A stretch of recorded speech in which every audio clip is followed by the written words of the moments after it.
Hello guys, welcome to my at cook channel. আজকে আমরা নিয়ে চলে এসেছি পুদিনা এবং লেবুর শরবত। গরমকালে কিন্তু আমাদের যে কোনো একটা প্রাণ জোড়ানো শরবত দরকার থাকে।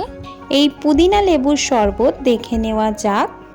প্রথমে আমি এখানে কিছুটা পুদিনা পাতা নিয়েছি এবং আমাদের এখানে লাগছে একটা লেবু। লেবুটা যদি রসালো না হয় দুটো লেবু নিতে পারেন। এবার আমরা মিক্সচারে পুদিনা পাতাটা দিয়ে দিচ্ছি। পুদিনা পাতার কিন্তু ডগাগুলো একটু কেটে নেবেন। তারপর আমি এখানে 2 গ্লাস শরবতের জন্য 4 চামচ চিনি দিয়ে দিলাম।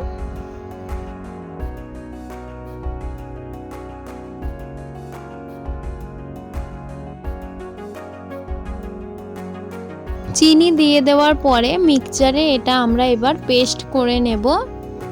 পেস্ট করা হয়ে গেলে এবার আমরা শরবতটা রেডি করব।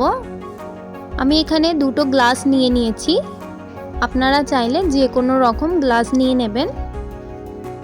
গ্লাসের মধ্যে আমরা এবার পেস্ট করে রাখা জুসটা ছেঁকে নেব। এখানে আমি 2টো গ্লাসে পেস্ট করে রাখা জুস ছেঁকে নিচ্ছি। জুসটা ছেঁকে নেওয়ার সময় যদি কম বেশি হয় 2টো গ্লাসে সমান সমান করে নেবেন।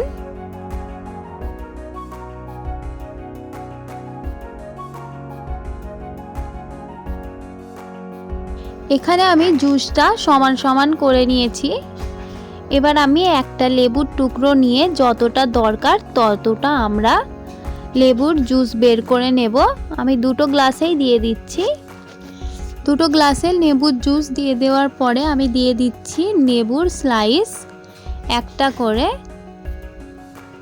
করে লেবুর স্লাইস আমরা জুসের মধ্যে দিয়ে দেব এবং আমরা এখানে জল ঢেলে দেব যতটা আমাদের লেবুর মধ্যে সুগারের ব্যালেন্স করবে।